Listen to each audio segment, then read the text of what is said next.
कभी सोचा है आपने कि दिन भी कितने रहस्यमयी होते हैं। कभी ये पंख लाकर उड़ जाते हैं तो कभी ये अंतहीन मालूम होते हैं। लेकिन मजे की बात यह है कि इनमें 24 घंटे ही होते हैं।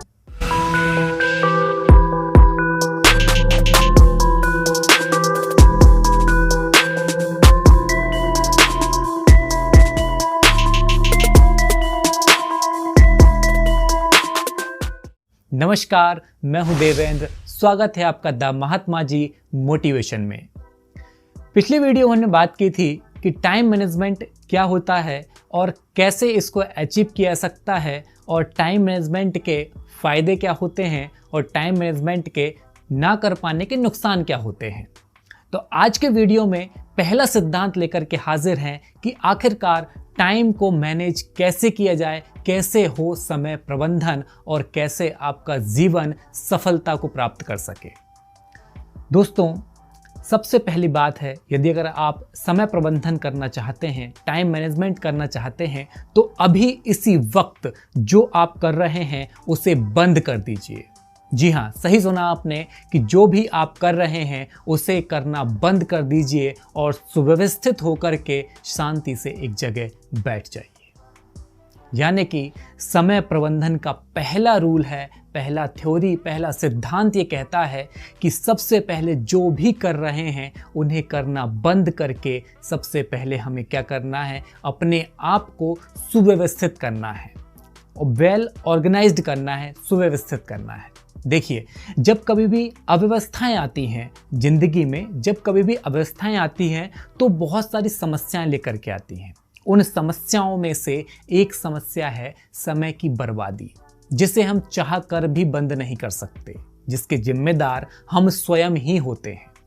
तो आखिरकार कैसे इस समय की बर्बादी को रोका जाए, तो रोकने का पहला चरण है, पहला सिद्धांत है कि अपने आप को सुव्यवस्थित करें। जिस प्रकार आप बेतरतीब तरीके से कोई भी काम करते चले जा रहे हैं, उन्हें करना बंद करिए, शांति से एक जगह बैठिए और अपने कामों को एनालिसिस कीजिए, अपने आप को पुनर्निरीक्षण कीजिए।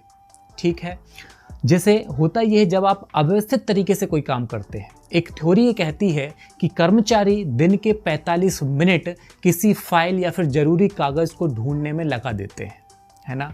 ये क्यों लगा देते हैं? क्योंकि आलस में या फिर हड़बड़ी में या फिर जल्दबाजी में वो कागज़ या वो फाइल को ऐसी जगह रख देते हैं जहाँ पर उन्हें नहीं रखना चाहिए था, और वह फिर उसको ढूंढते रहते हैं और उनका टाइम वेस्ट होता है। जब टाइम वेस्ट होता है तो फिर बाद में वही चिड़चिड़ाहट और आपके अंदर कुंठा आ जाती है, जिससे क्या होता है, आप हैप्पी नहीं रह पाते। तो सबसे पहले आपको अपने आप को व्यवस्थित करना है।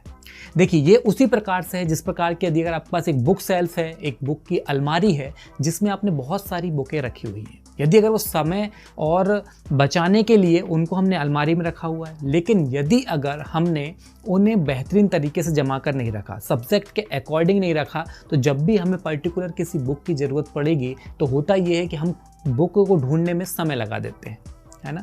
तो हमें क्या काम करना है, अव्यवस्थित ज़िंदगी को सबसे पहले व्यवस्थित करना है। ये उसी तरह है कि कचरे के ढेर में हमें कोई कीमती वस्तु ढूंढना हो या फिर घास के ढेर में हमें सुई जैसे ढूंढना हो, तो उसी की तरह है कि ज़िंदगी में से समय प्रबंधन निकालने के लिए, समय प्रबंधन को ढूंढने के लिए सबसे पहले हमें अपने आप को सुव्यवस्थित करना है। ठीक है, इसके बाद होता यह है कि जैसे ही एक अव्यवस्थाएं होती हैं, अव्यवस्थाओं का ज़िंदगी में क्रम होता है। ये क्रम कैसे होता है, आप कुछ भी खा लेते हैं, यानी कि असंतुलित भोजन हो गया, अनियमित नींद हो गई है ना, कभी भी सो रहे हैं, कभी भी उठ रहे हैं, कभी भी कुछ भी काम कर रहे हैं, चिंता हो गई, टेंशन हो गया, डिप्रेशन हो गया, है ना। साथ ही साथ बहुत सारी बुराइयाँ ये आपकी ज़िंदगी में अव्यवस्थाओं के रूप में क्या करती हैं, विद्यमान रहती हैं। तो सबसे पहले हमें इन अव्यवस्थाओं को त्यागना है, इन अव्यवस्थाओं को छोड़ देना है। ठीक है, अब बात ये आती है कि अवस्थाएं इतनी आसानी से नहीं छूटती है। अव्यवस्थाओं को छोड़ने के लिए सबसे पहले अपने आप को एनालिसिस करना होगा कि आप किस तरीके से अवस्थाओं को छोड़ सकते हैं, क्योंकि हर एक व्यक्ति के अव्यवस्था छोड़ने के या फिर बुराइयां छोड़ने के अलग तरीके हो सकते हैं। वो आपको ही फाइंड करना है, क्योंकि आपकी अवस्था है और आप ही बेहतर तरीके से समझ सकते हैं कि कैसे आपकी ज़िंदगी में फैली ये सब होच पोच जो बुराइयाँ हैं, इनको कैसे आप दूर कर सकते हैं। और अव्यवस्थाओं के क्रम में बात करें कि कुछ लोग तो ऐसे हैं जो कि कुछ लोगों की मैं बात करूं तो उनके ज़िंदगी में कुछ ही चीज़ें बहुत महत्वपूर्ण हैं। जैसे कुछ लोग होते हैं कि खाने के लिए ही जीते हैं, जबकि हमें जीने के लिए खाना चाहिए, ना कि खाने के लिए जीना चाहिए। अच्छा, होता ये है कि जैसे कि अब मैं इस बात को ऐसे ले रहा हूँ कि जैसे मान लो आप रेस्टोरेंट जाते हैं, बाहर का भोजन करते हैं, तो होता ये है कि बाहर का खाना आपको टेस्टी तो लगता है, लेकिन बट क्या होता है, अनहेल्दी होने की वजह से आपको बहुत सारी बीमारियाँ पकड़ लेती हैं। जहाँ बीमारियाँ आपको पकड़ी वहीं आपका टाइम मैनेजमेंट करने का सपना चूर चूर हो गया। कैसे हो गया? देखिए, बीमारी होंगी तो आप क्या कर सकते हैं, एनर्जेटिक नहीं होंगे। जब आप एनर्जेटिक नहीं होंगे तो बिना एनर्जी के आप कोई भी प्रोडक्टिव वर्क कर ही नहीं सकते। जब आप प्रोडक्टिव वर्क नहीं कर सकते, अपने आप को स्वस्थ नहीं रख सकते, तो टाइम को मैनेज किस प्रकार कर सकते हैं, है ना। दूसरी बात होती है कि चाहे वो नुक्कड़ राजनीति क्यों ना हो, है ना, यानी कि आप बातचीत की बात करूं कि अनावश्यक बातचीत, चाहे जिससे डिबेट में लग जाते हैं। आप बस में जा रहे हो, आप ट्रेन में हो, चाहे आप गली में कहीं भी बैठे हो, तो क्या होता है कि आप वहाँ बैठ करके उस बात से कोई मतलब नहीं है। जिस बात पे डिबेट चल रही है वो ना आपके पक्ष में है और ना ही आपसे उसको फ़ायदा या नुकसान होने वाला है, लेकिन आप उसमें डिबेट में शामिल हो जाते हैं और अपने समय को क्या करते हैं, बर्बाद करते हैं। ये बात डायरेक्ट भी हो सकती है या फिर फ़ोन के माध्यम से हो सकती है। दोनों तरीके से व्यक्ति बातचीत करने में क्या काम करता है, अपने आप को जिताना चाहता है। डिबेट में अपने आप को जिताना चाहता है। जहां अपने आप को जिताने की बात आई, वहां समझ लीजिए कि अनावश्यक चीज़ों में भी आप उलझ जाते हैं। तो ये आपको देखना है कि आपके मतलब की काम की डिबेट या फिर बातचीत कौन सी है। चाहे वो फ़ोन पर कर रहे हो, चैटिंग में हो, चाहे आप डायरेक्ट एक दूसरे के साथ बैठकर बात कर रहे हो, है ना, या फिर किसी की हॉबी बन जाती है धीरे धीरे कि समय टाइम पास जिसको बोलते हैं कि टाइम पास नहीं हो रहा। अरे समय है ही कहाँ, कमिटमेंट बहुत ज़्यादा है ज़िंदगी में और टाइम बहुत कम है। आपको बहुत कुछ करना है, लेकिन समय कैसा है, लिमिटेड है, और वर्क कैसा है, अनलिमिटेड है। जितना चाहो उतना आप करो, है ना। तो इसके लिए हमें क्या चाहिए, समय को बेहतर तरीके से मैनेज करते आना चाहिए। इसके बाद में ज़िंदगी के अंदर एक और चीज़ अव्यवस्थित तरीके से बहुत बड़े लेवल पे चलती है, वो है बिना अपॉइंटमेंट के मिलने चले जाना या फिर बिना अपॉइंटमेंट के किसी को मिलने के लिए बुला लेना, है ना। उसमें होता यूँ है कि ना तो आप उसे बेहतर तरीके से समय दे पाते हैं, ना ही वह व्यक्ति आपको समय दे पाता है। एग्जाम्पल के लिए यदि बात करें कि आपको किसी डॉक्टर के पास जाना है ना, तो आप बिना अपॉइंटमेंट लिए चले गए, तो होगा ये कि हो सकता है कि डॉक्टर आपको उस दिन मिले ही ना, है ना, क्योंकि उसके पास पहले के अपॉइंटमेंट इतने सारे हों कि आपको टाइम नहीं दे पाए। यदि अगर गलती से आपको टाइम दे भी दिया तो सबसे एंड में देगा। तो आपने क्या किया, इंतज़ार किया, और इंतज़ार के चक्कर में क्या हुआ, आपका समय बर्बाद हुआ, है ना।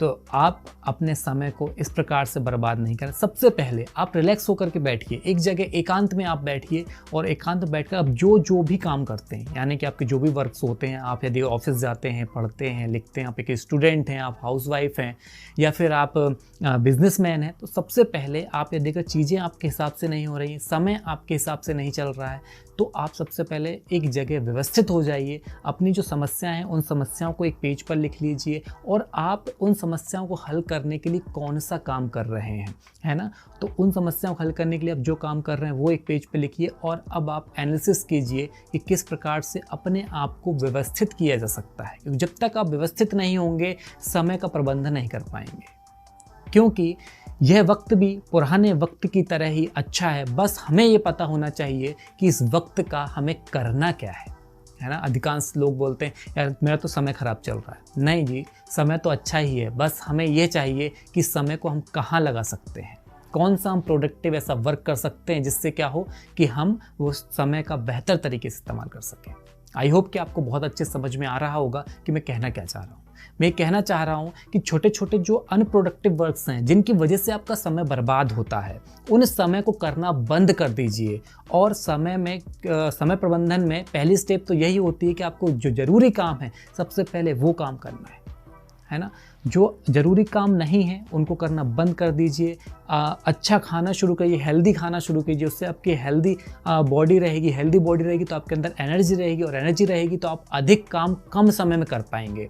इससे आपके पास क्या होगा कि बहुत सारा समय बचेगा। अच्छा, बहुत से लोगों को एक चीज़ और हो जाती है कि चिड़चिड़ाहट से आ जाती है। क्यों आ जाती है? क्योंकि होता ये है कि उनके पास लिमिटेड टाइम होता है, और लिमिटेड टाइम में डेली रूटीन वही, जैसे कि मान लो यदि कोई ऑफिस जाता है तो सुबह उठे, वही नाश्ता किया, ऑफिस चले गए, ऑफिस में जो भी काम किया वो किया, घर आए, थक करके सो गए। एक पर्टिकुलर एक साइकिल बनी होती है, मोनोसाइकिल, जिसमें कुछ नया प्रोडक्टिव काम नहीं होता। और जब नया जहाँ कहीं नहीं होता, बोरियत आती है, और बोरियत आती है तो फिर क्या होता है, व्यक्ति अपनी ज़िंदगी से खुश नहीं रह सकता, है ना। तो होगा यूँ कि टाइम मैनेजमेंट से आपको अधिक काम करने का समय मिलेगा। आप मल्टीपल काम कर सकते हैं, बहुत सारे आप वर्क कर सकते हैं। ये बहुत सारे वर्क आपको जीवन में नए उल्लास, नई नई चीज़ें सिखाएंगे। ये नई नई चीज़ें आपको क्या होगी कि आपको जीवन में प्रोडक्टिव बनाएंगी, है ना। तो सबसे पहले अपने आप को, यदि अगर आप समय प्रबंधन करना चाहते हैं, मास्टरी लेना चाहते हैं आप समय प्रबंधन में, तो आपको सबसे पहले अपने आप को वेल सेटल करना होगा। आपको ये देखना पड़ेगा कि आपका समय कौन से अनावश्यक कामों, फालतू के कामों में कौन सा समय जा रहा है। उन फालतू के कामों को पहले थोड़ा सा कट करना पड़ेगा। आप यदि किसी से फ़ोन पर लंबी बातें करते हैं तो उस लंबी बात को कम करना पड़ेगा, है ना। यदि अगर मान लो आपके पास कोई पर्टिकुलर कीवर्ड्स नहीं है बात करने के, यदि कोई टॉपिक नहीं है जो कि आपके फ़ायदे का हो या फिर आपके अकॉर्डिंग कोई सब्जेक्ट का हो, उससे यदि अगर बात नहीं कर रहे हैं तो कोई मतलब नहीं है, आप समय ही बर्बाद कर रहे हैं, है ना। तो सबसे पहले आप ये करिए कि अपनी ज़िंदगी में जो प्रॉब्लम्स हैं उनको देखिए, उनको कैसे सॉल्व कर सकते हैं वो कीजिए, और जो काम अनप्रोडक्टिव उनको करना बंद कीजिए। अपने आप को व्यवस्थित कीजिए, वेल ऑर्गेनाइज कीजिए। जैसे कि बुक सेल्फ में सब्जेक्ट के अकॉर्डिंग आप बुक्स जमाते हैं, उसी प्रकार से आप जो भी वर्क करते हैं उनको पर्टिकुलर एक कागज़ पे लिख लीजिए। इससे होगा ये कि आपको पता चलेगा कि आप काम कौन सा करते हैं, ठीक है। तो आई होप कि आपको समझ में आ गया होगा। ये पहला वीडियो था समय सिद्धांत के। 30 सिद्धांत समय प्रबंधन के मैं बताने वाला हूँ। उनमें से एक समय प्रबंधन का सिद्धांत ये था कि अपने आप को व्यवस्थित करना है, वेल ऑर्गेनाइज्ड करना है, ठीक है। नेक्स्ट वीडियो जल्दी ही आपको मिलेगा। तब तक के लिए बने रहिए द महात्मा जी मोटिवेशन के साथ, यानी कि मेरे साथ।